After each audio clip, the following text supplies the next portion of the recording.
Hello friends, एक बार फिर से आप सभी का हमारे यूट्यूब चैनल दायरे स्टडी पॉइंट में स्वागत है। आज बीए पार्ट फाइनल के जो नॉन कॉलेज के जो विद्यार्थी हैं उनका आज पेपर हुआ था पॉलिटिकल साइंस का। तो इसको सॉल्व करने वाले हैं। फर्स्ट पेपर है और सेकंड पेपर भी मैं इसके बाद में अपलोड कर दूंगा 1-2 घंटे बाद में। अपन इसको सॉल्व किस आधार पर करेंगे? ऑथेंटिक बुक है आपके प्रमुख पश्चिम राजनीतिक विचारक, ठीक है। तो इस बुक के आधार पर अपन सॉल्व करने वाले हैं। मैंने पहले ही इनके जो नंबर हैं वो भी टिक कर लिए हैं कि कितने नंबर पर कौन से क्वेश्चन का आंसर है। तो फ्रेंड्स, पहला जो क्वेश्चन है वो पहला क्वेश्चन मैं आपको आंसर नहीं बताने वाला, क्योंकि आप कमेंट बॉक्स में लिखोगे कि आपने क्या आंसर किया है। बाकी सारों का आंसर मैं बताने वाला हूँ, तो वीडियो के अंत तक बने रहें। स्टार्ट करते हैं। दूसरा क्वेश्चन है, अरस्तु के राज्य की कोई 2 विशेषता बताइए। तो इसमें जो पेज नंबर दे रखा है 134 मैंने लिखा है, 134 निकालते हैं। 134 पर अपन का आंसर आ जाएगा।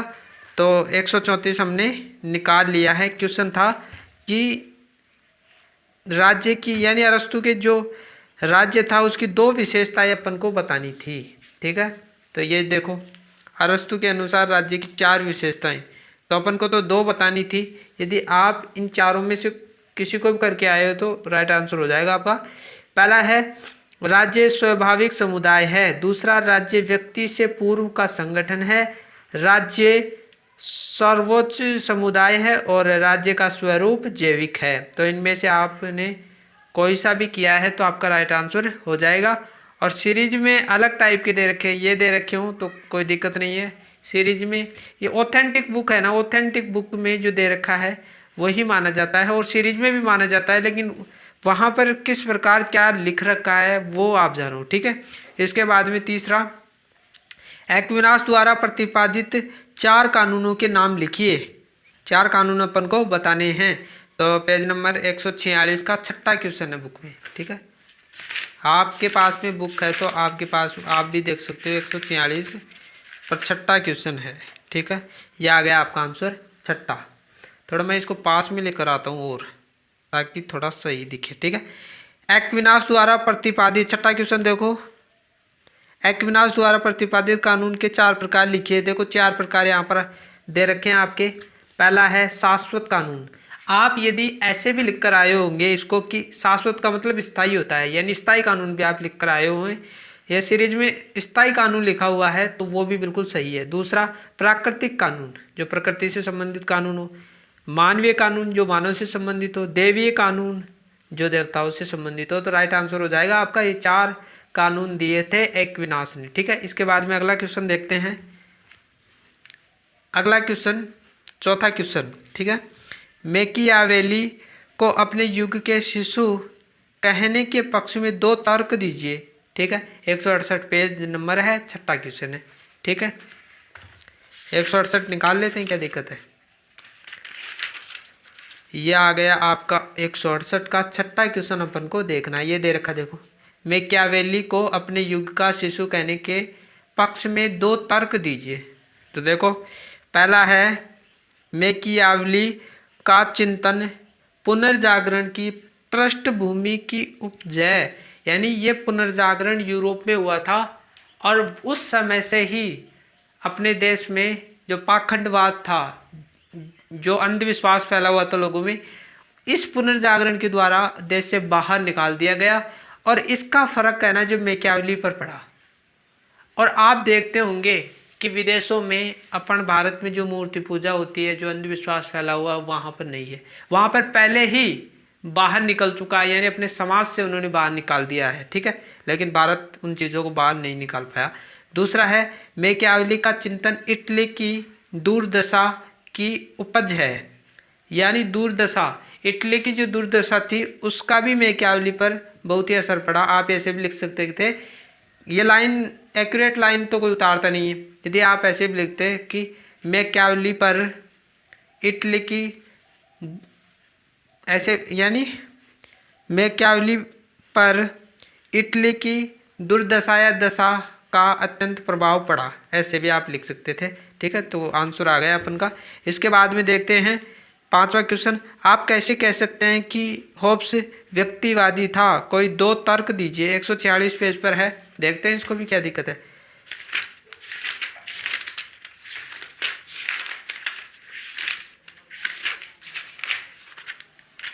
146 पेज, ये आ गया आपका आंसर, मैंने टिक कर रखा है पहले ही, ठीक है, ताकि आपको कोई प्रॉब्लम नहीं हो।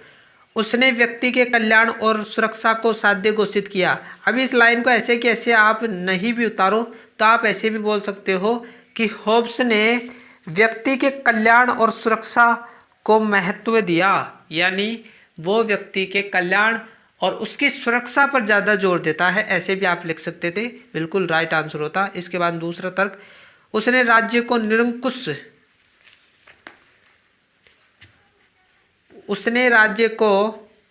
निरंकुश अधिकार इस दृष्टि से दिए कि वह समाज में शांति स्थापित रखे, व्यक्तियों का जीवन व संपत्ति सुरक्षित रखे। यानी जो होब्स है वो क्या करता है कि राज्य को निरंकुश बना दिया, यानी वो अपनी इच्छा से डिसीजन ले सकता है, जनता इसमें कुछ भी नहीं करेगी। लेकिन वो ऐसा क्यों करता है? इसलिए करता है क्योंकि समाज में शांति स्थापित हो सके, व्यक्ति का जीवन व संपत्ति सुरक्षित हो। इस प्रकार भी आप लिख कर आते तो बिल्कुल आपका राइट आंसर होता, ठीक है। अगला क्वेश्चन देखते हैं। अगला क्वेश्चन है 6, लोग द्वारा वर्णित किन्हीं 2 प्राकृतिक अधिकारों को बताइए।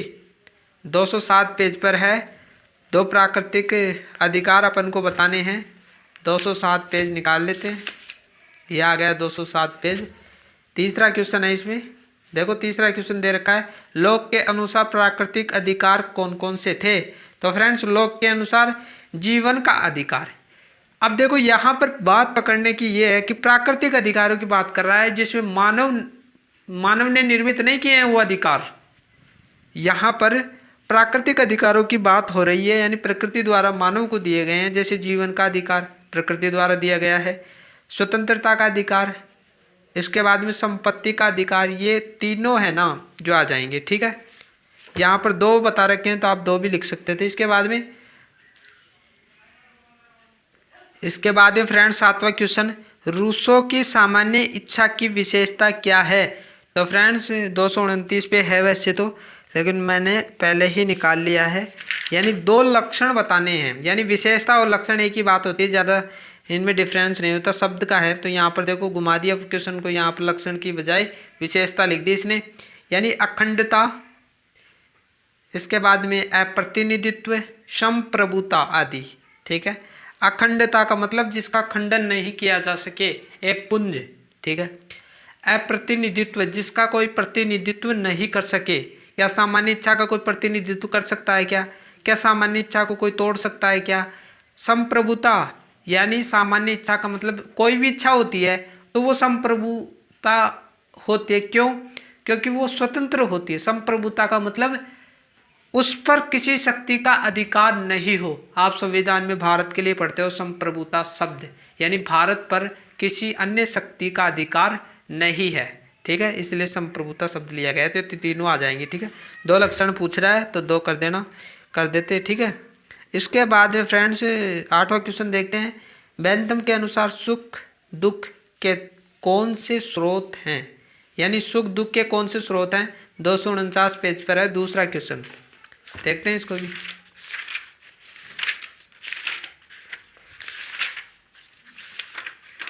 (249) पेज पर दूसरा क्वेश्चन है, देखो ये दे रखा, बेंथम ने सुख दुख के कौन से 4 स्रोत बताए।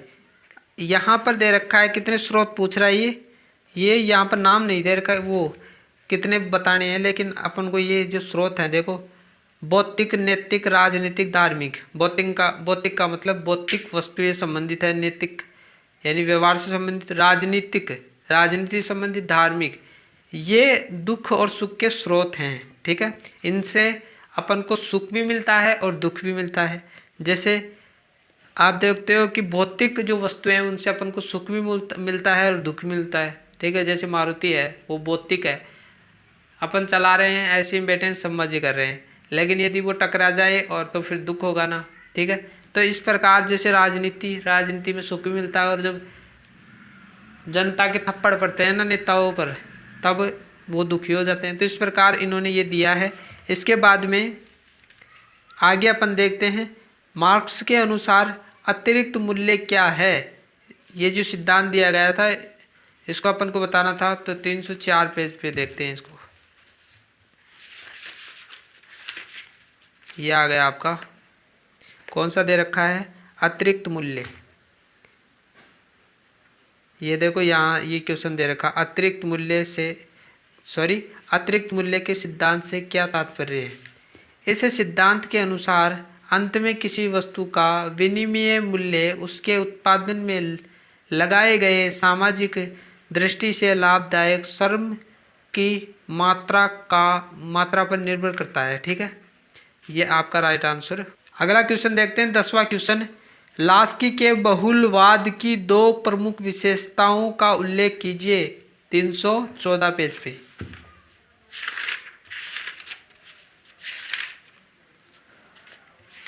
ये बहुलवाद आ गया 314 पेज पे, यानी ये बहुलवाद ही है, बहुलवाद अवधारणा। ठीक है, तो यहाँ पर इसकी विशेषता दे रखी है, देखो। समाज राज्य, कोई भी राज्य ऐसा नहीं जिसे पूर्ण निरंकुश कहा जा सके।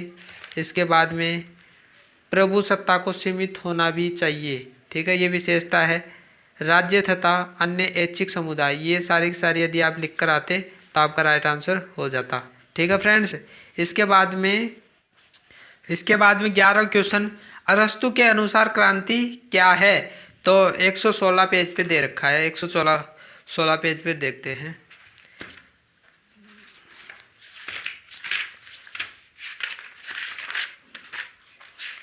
ये 116 पेज आ गया। यहाँ पर देखो ये दे रखा, यहाँ पर साफ साफ दे रखा है, देखो यहाँ से पकड़ना, आप ज़्यादा महाभारत पढ़ने की जरूरत नहीं है। ठीक है, थोड़ा ऐसे कर लेता हूँ मैं इसको ठीक तरीके से, कि अरस्तु के अनुसार क्रांतिकार संविधान में परिवर्तन। यानी सबसे बड़ी बात तो यह है कि क्रांति वो है ना जो लड़ाई को नहीं मानता, वो ये नहीं मानता कि लड़ाई करना ही क्रांति है। उसका मेन मकसद ये है कि क्रांति हो रही है तो संविधान में परिवर्तन करो। राज्य में जो संविधान चल रहा है, जैसे भारत में यदि क्रांति हो तो संविधान में परिवर्तन करो, उसका ये कहना है। ठीक है, इसके बाद में संविधान में होने वाला छोटा बड़ा परिवर्तन, यानी छोटा हो या बड़ा हो लेकिन परिवर्तन करो उसमें। संविधान में किसी प्रकार का संशोधन होना, यानी संविधान में संशोधन भी तो किए जाते हैं ना, तो वो संशोधन कर दो, कुछ कोई कानून गलत है तो। जनतंत्र का उग्र या उदार रूप धारण करना, यानी जनता जो है ना वो उग्र रूप भी होना चाहिए और उदार रूप भी होना चाहिए। यानी उदार का मतलब नर्म स्वभाव ही नहीं होना चाहिए, जब क्रांति की बारी आए तो उग्र हो जाओ, ये वो बोलता है। जनतंत्र द्वारा धनिक तंत्र द्वारा जनतंत्र का विनाश किया जाना चाहिए। ठीक है, इसके बाद में सरकार में किसी प्रकार का परिवर्तन हुए बिना एक अत्याचारी शासक का दूसरे को हटाकर अपनी सत्ता स्थापित करना, इन सब बातों को अरस्तु क्रांति मानता है। तो फ्रेंड्स ये आपकी क्रांति हो जाएगी। ठीक है, इसके बाद में फ्रेंड्स ये देखो, मैकियावेली आधुनिक युग का जनक क्यों माने जाते हैं।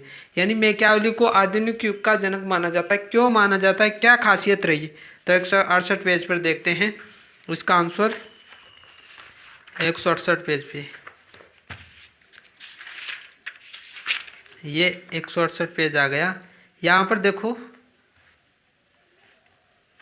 क्वेश्चन था, मैकियावेली को आधुनिक युग का जनक क्यों माना जाता है। ठीक, ये दे रखा देखो, मैकियावेली आधुनिक युग का जनक क्यों माना जाता है।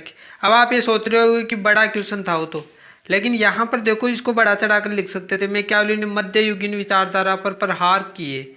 यानी मध्ययुगीन विचारधारा का मतलब ये है कि मध्य युग में जो परंपराएं थी, देखो यहाँ पर दे रखा है, आगे पढ़ेंगे, थोड़ा पीछे लेकर मैं बताऊंगा, इसको खोलकर मैं आपको दिखाऊंगा। ये छोटा रूप पढ़ रहे हैं अपन। मध्ययुगीन विचारधारा का पर प्रहार किए तथा राजनीति का धर्म एवं नैतिकता से पृथक्करण किया, यानी राजनीतिक और धर्म को बिल्कुल अलग कर दिया। ठीक है, इस प्रकार उनको आधुनिक युग का जनक कहा जाता है। अब आपको मैं एक चीज़ दिखाना चाहता हूँ, यहाँ पर देखो, यहाँ पर देखो, ये पूरा खोल कर भी दे रखा है इसको, देखो यहाँ से ये दे रखा। मध्य युग के अंत में राजनीति को धर्म से पृथक करने की आवश्यकता अनुभव की जा रही थी लोगों में, अभी हमने पढ़ा भी, लेकिन किसी ने भी इस संबंध में आवश्यक साहस का परिचय नहीं दिया, क्योंकि उस समय आप जानते होंगे कि यूरोप में पोप का प्रभुत्व था, और यदि उसे बदलने की कोशिश करता उन कानूनों की, तो उनको मार दिया जाता था। ठीक है।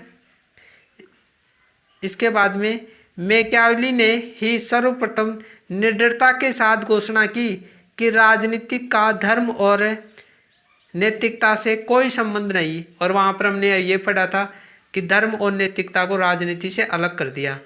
ये बात सबसे पहले किसने की? मैकियावेली ने। यूरोप में हर कोई उस समय बोल नहीं सकता था, हर कोई आवाज़ नहीं उठा सकता। राजनीतिक लक्ष्यों की प्राप्ति के लिए उचित अनुचित, नैतिक अनैतिक सभी प्रकार के साधन अपनाए जा सकते हैं। वह धोखा और ढोंग राजा के लिए जरूरी समझता है और कहता है कि राजा में यहाँ एक और शेर का साहस होना चाहिए, वहाँ दूसरी ओर लोमड़ी की चालाकी भी आवश्यक है। तो फ्रेंड्स, इस प्रकार इसका आंसर आपको हो जाएगा। ठीक है। यानी कहने का मतलब ये है कि मैकियावेली को आधुनिक युग का जनक इसलिए माना जाता है क्योंकि उसने यूरोप में जो मध्यकालीन परंपराएं थी, पोप का प्रभुत्व था, ईसाई धर्म ज़्यादा प्रचलित था, वहाँ के जो कानून हैं वो बहुत बुरे थे। ठीक है। तो उनको बदला इन्होंने। इसके बाद में बेंथम के उपयोगितावादी विचार बताइए, यानी उपयोगितावादी विचार बताने अपन को 234 पेज पे, 234 पेज पे, और बता देता हूँ आपको।